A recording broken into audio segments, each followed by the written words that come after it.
नमस्कार, ओम शान्ति।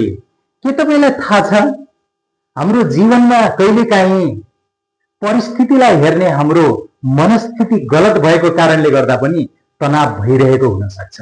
आउनुहोस्, तपाईलाई मैले एउटा यस्तो कहानी सुनाउन गइरहेको छु जुन कहानीले हामीलाई हाम्रो तनाव व्यवस्थापन गर्न अत्यन्तै ठूलो भूमिका निर्वाह गर्नेछ।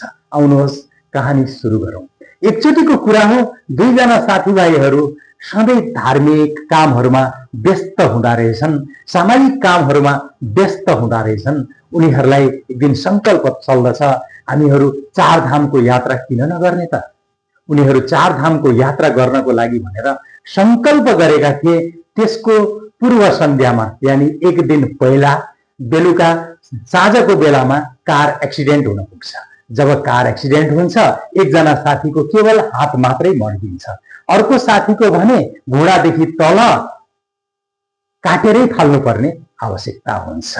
जसले घुँडादेखि तलको आफ्नो खुट्टालाई काटेरै फाल्नु परेको छ, त्यो साथीले भने हस्पिटलमा यति लड्डु लिएर आएर राखेको रहेछ, पेडा लिएर आएर त्यहाँ राखेको रहेछ र जो पनि उसलाई भेट्नको लागि जान्थे सबैलाई पेडा खुवाउँदो रहेछ, लड्डु खुवाउँदो रहेछ। सबैजना आश्चर्यचकित हुन्थे।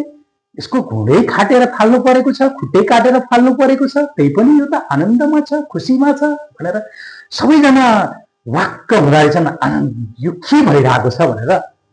र अर्को साथी भने सानो एउटा ब्यान्डेड मात्रै लगाएर बसेको छ, अलिकति हात मात्रै मर्किएको छ, तर उसले भने भगवानलाई श्राप गर्दो रहेछ। हे भगवान, तिमीलाई चार धामको यात्रा गर्नको लागि भनेर हामी निस्किने संकल्प गरेका थियौँ, तिमीले यति पनि बचाउन सकेनौ। धिक्कार हो भन्दै गाली गर्दै, भगवानलाई गाली गर्दै, आफ्नो तकदीरलाई गाली गर्दै, त्यो परिस्थितिलाई गाली गर्दै बसिरहेको रहेछ।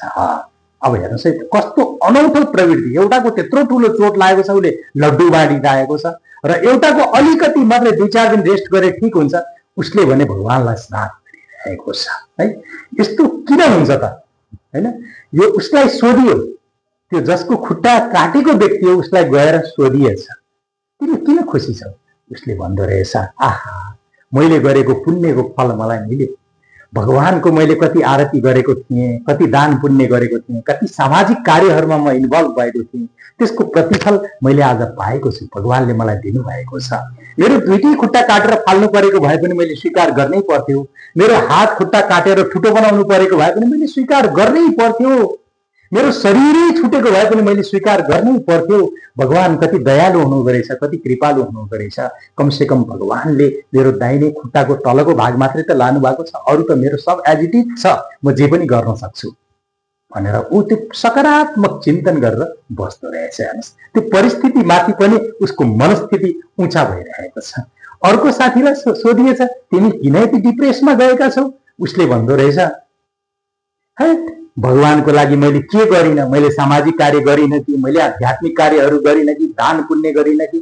भगवानले यत्रो घटना हुँदाखेरि मलाई बचाउन सक्नु भएन? त्यस कारण म मान्दिनँ यस्तो भगवान सगवान रहन्छन् यो संसारमा। भगवान सगवान, भगवान भएको भए त मलाई बचाइहाल्नुहुन्थ्यो नि भनेर उसले नराम्रो चाहिँ संकल्प गरेर बसिरहेको रहेछ। त्यो कारणले दुखी भएको रहेछ। अब सोच्नुहोस् त महोदय, हाम्रो जीवनमा पनि हामीले परिस्थितिलाई कुन तरिकाले हेरेका छौँ? परिस्थितिलाई यदि तपाईँले सकारात्मक तरिकाले हेर्नुभएको छ भने त्यसको सकारात्मकै रिजल्ट आउँछ, नकारात्मक तरिकाले हेर्नुभएको छ भने नकारात्मकै रिजल्ट आउँछ। किनभनेदेखि परिस्थिति जुन घट्यो, जुन घटना घट्यो, त्यो त घटिसक्यो।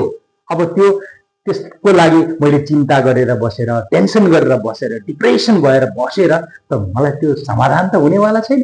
त्यो परिस्थिति फेरि फर्किने त वाला त छैन। भनेदेखि मैले त्यसलाई स्वीकार गर्नै पर्छ।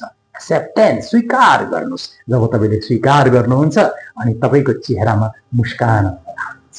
यसरी हामीले तनावलाई व्यवस्थापन गर्न सकिन्छ। है त। धन्यवाद। ओम शान्ति।